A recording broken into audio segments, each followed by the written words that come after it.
Hey everyone, welcome to Joe Kitchen, where we just enjoy food. On today's menu we have barbecue ribs, oven roasted chicken and oxtail, served with a side of pumpkin rice, potato salad and tomato and cucumber salad.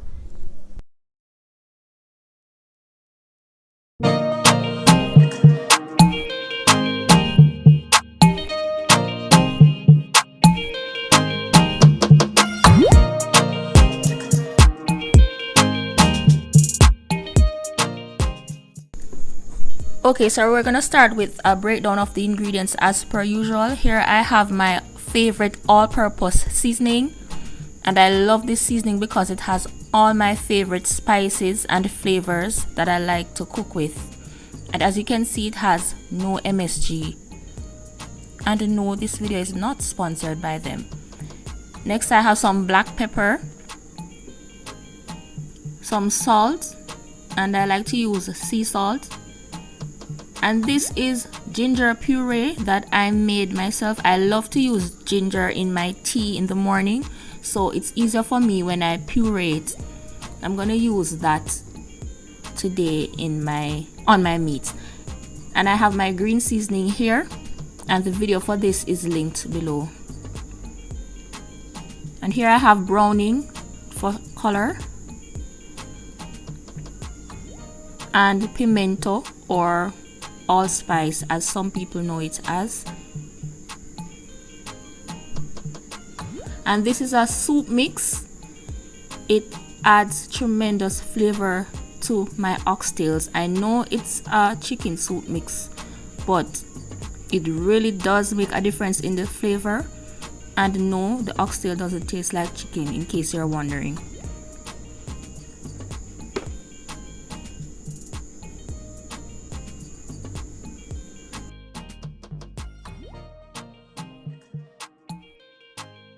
And this is just some honey. I'll be using some of that on my chicken.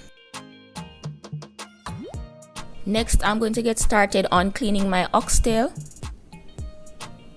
And I'm very meticulous when it comes to choosing my oxtail. I like to pick out the ones that don't have a lot of fat on it, which means less work for me to trim off all that excess fat.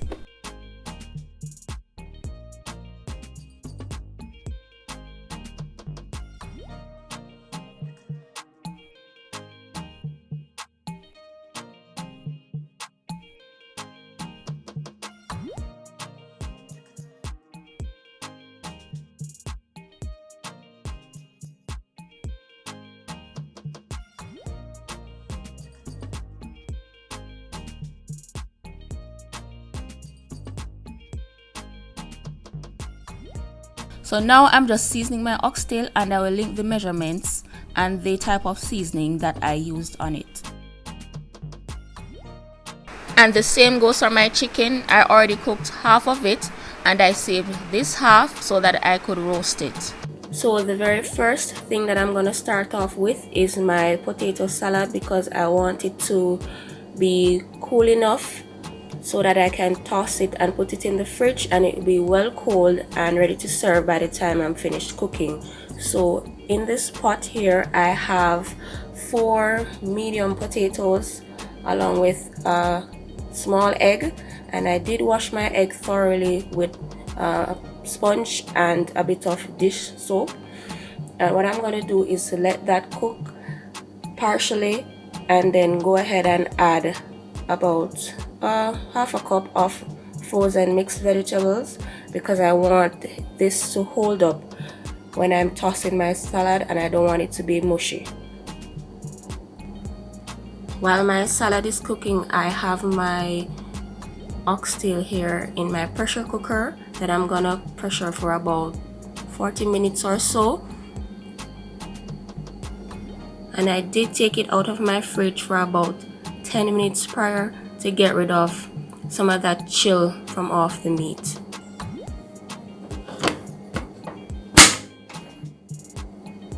So while that's going on the stovetop, I have my baking tray here that I've already lined with heavy duty foil, and this is what I'm going to be roasting my chicken on and putting that in my preheated oven.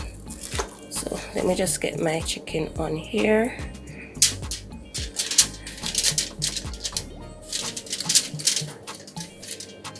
All right. And I did add some paprika on there for that nice color because I forgot to add that on last night when I pre-seasoned my chicken.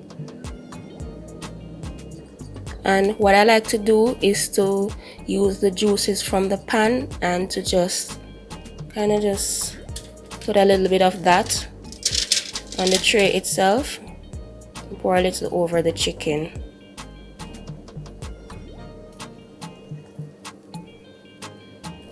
Alright, and into the oven it goes. So I found these spare ribs in my supermarket and I decided that I wanted to give them a try.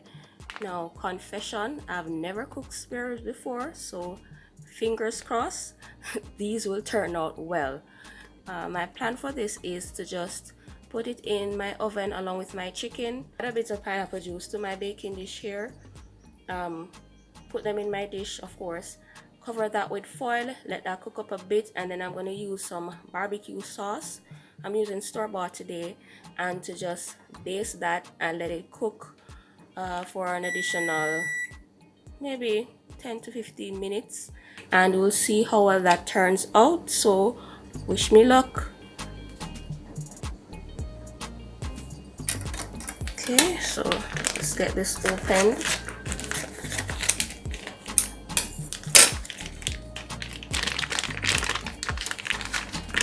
And they're actually smoked spare ribs. I don't know if I mentioned that to you guys, so let me just,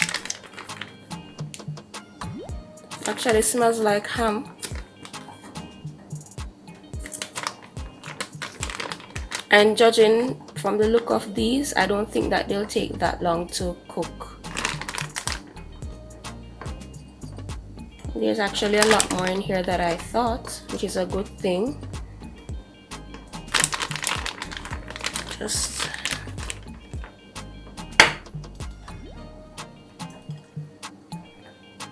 alright, so going in with my pineapple juice.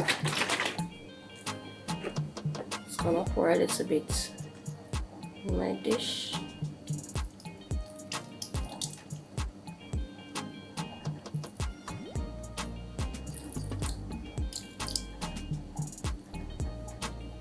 That should be enough.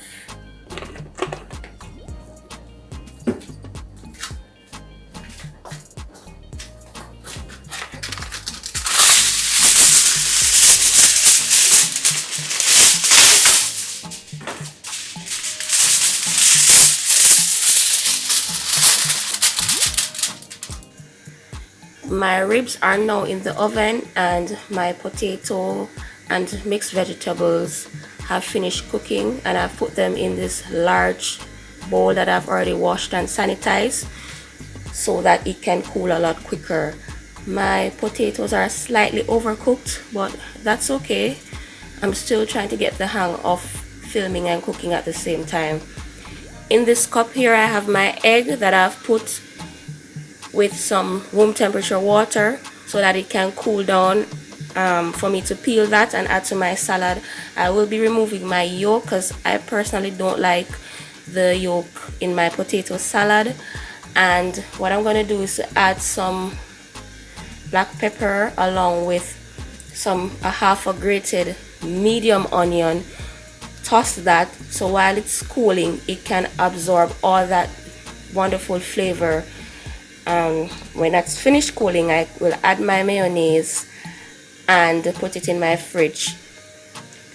I will be doing detailed tutorials on how I make everything, guys, so don't worry, that's coming up in the future, and I'll be sure to link that in the description box below.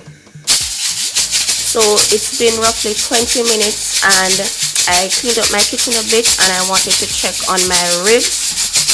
So let's see how it's looking so far.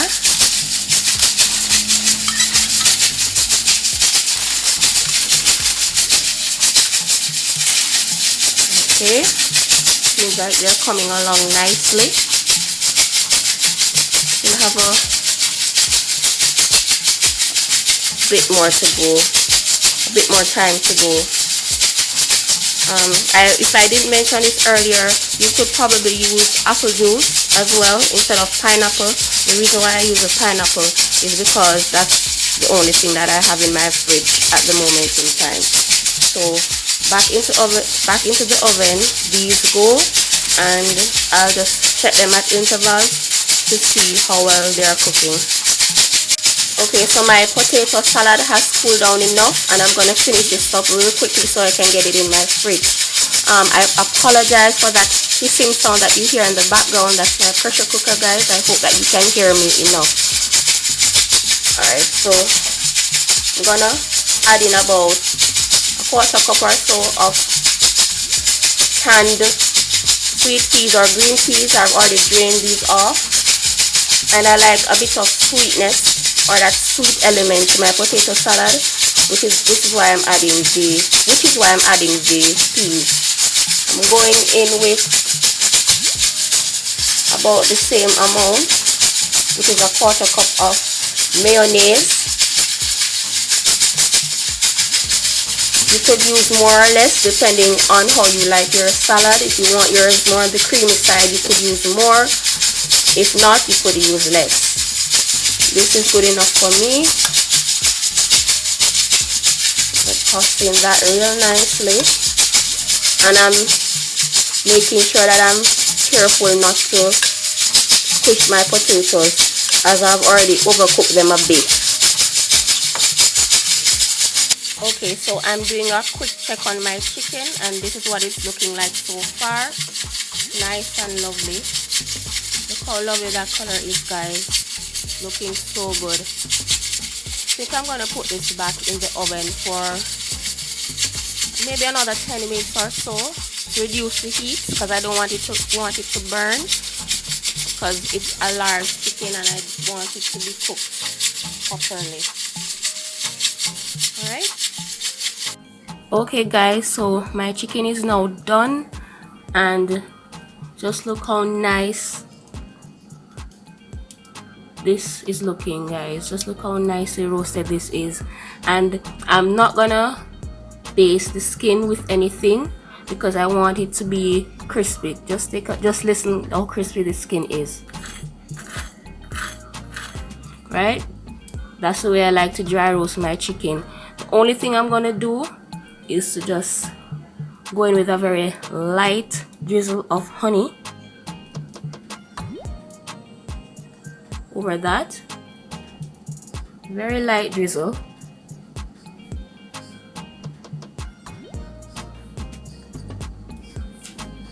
Right? And then you take a bit of foil to cover that and let it rest.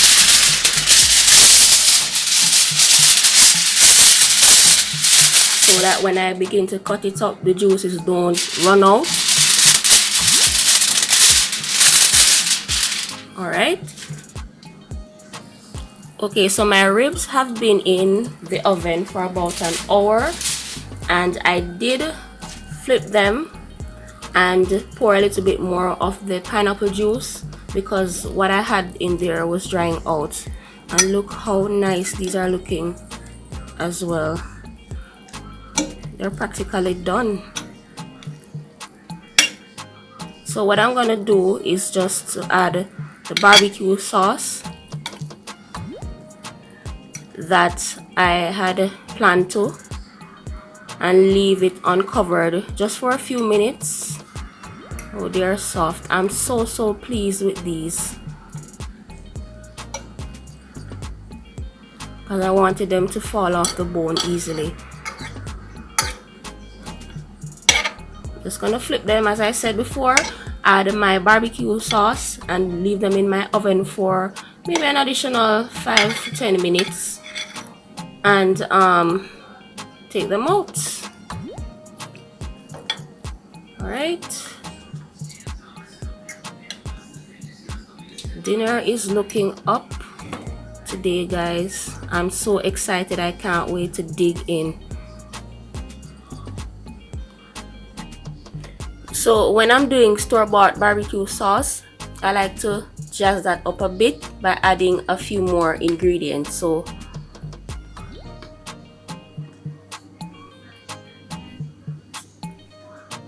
in goes my sauce, and to that I'm gonna add a bit of ketchup, because in my opinion they can be a bit sour, so I like to balance out that with a bit of ketchup, as well as some honey. You could also use sugar if you don't have honey. I do interchange between the two, but I prefer honey because in my opinion it has a lot more flavor. You don't need a lot because, as you know, honey is very sweet. Just give that a quick mix, and I'm gonna baste my lovely ribs with that.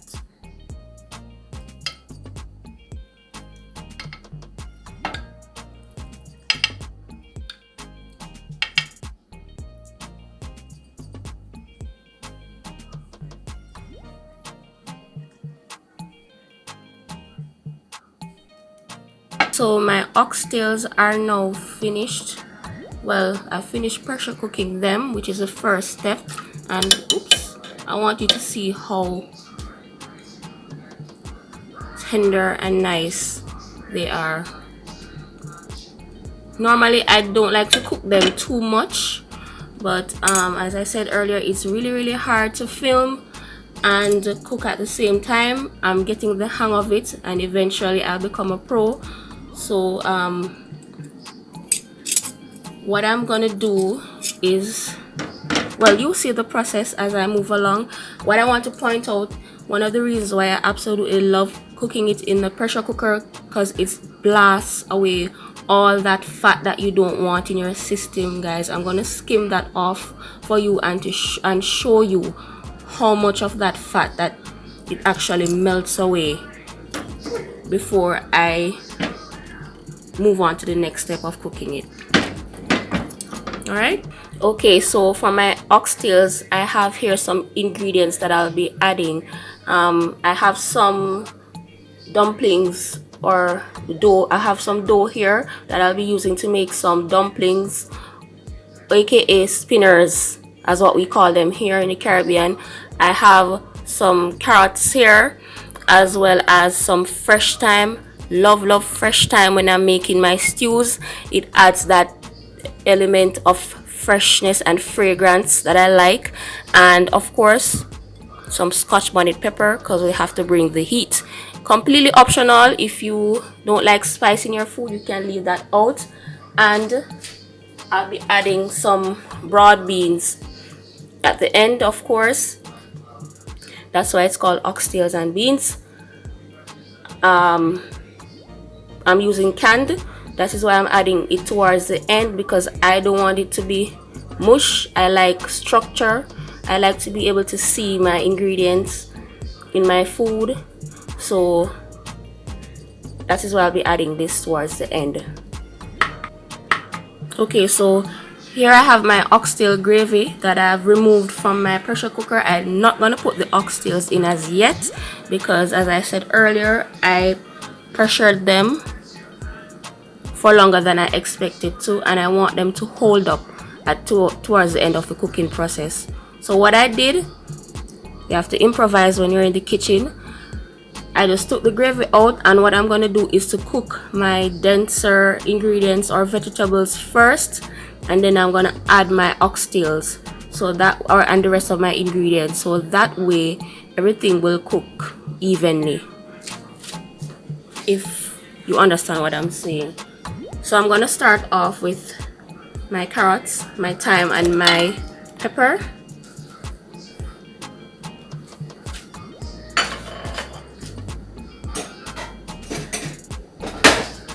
And let's just take a minute to appreciate how rich this gravy is, guys. I haven't added anything to thicken it, right? It's so rich.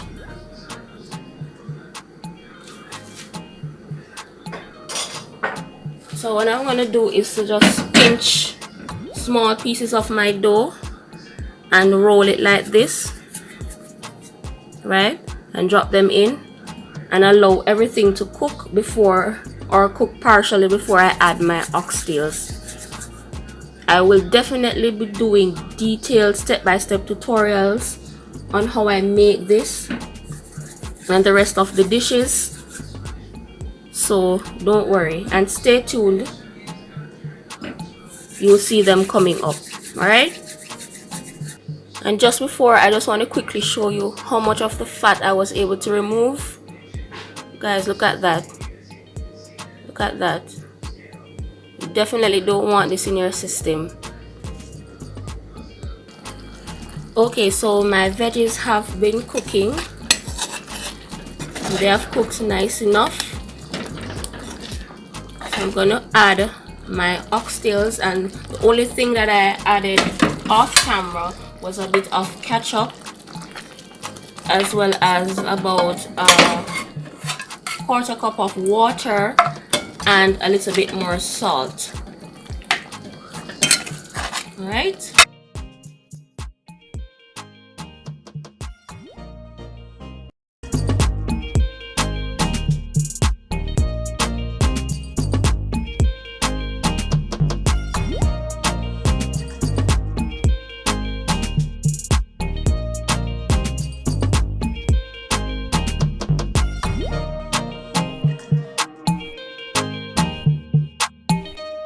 Okay, so let's get started on our pumpkin rice. So in this pot here, I have about 1.5 cups of rice. Today I'm using jasmine rice that I've already washed, and about 1.5 cups of pumpkin.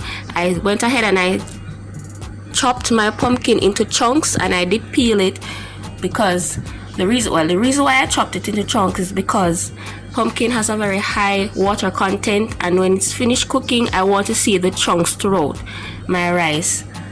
To that, I'm going to add some coconut milk. And when you're doing pumpkin rice, you don't want to add too much water because, as I said before, pumpkin has a very high water content, right?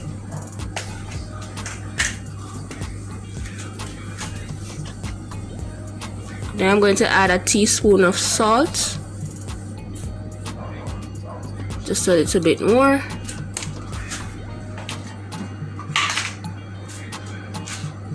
and just a bit of sugar to bring out the sweetness of the pumpkin as well as the coconut milk. And then I'm going to go in with my scallion and thyme, as well as my whole Scotch bonnet pepper and a little bit of butter.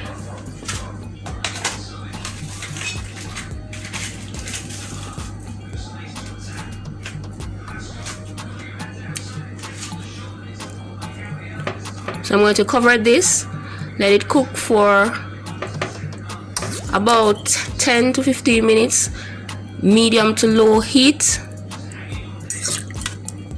And then I'll show you what it's looking like. Okay, so this is my rice so far, and what I'm going to do is to just remove these a bit.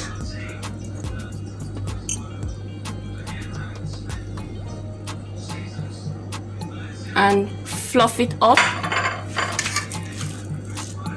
to kind of break down those pumpkin chunks and allow the steam to pass through a lot freer and to cook the rice more evenly. Now I did, after the liquid, or most of the liquid dried out, what I did was to turn down my stove really low, on the lowest setting that I could possibly get it, to mimic that of a rice cooker, so that it could steam real nice and slow. And just look at the beautiful color that it's beginning to take.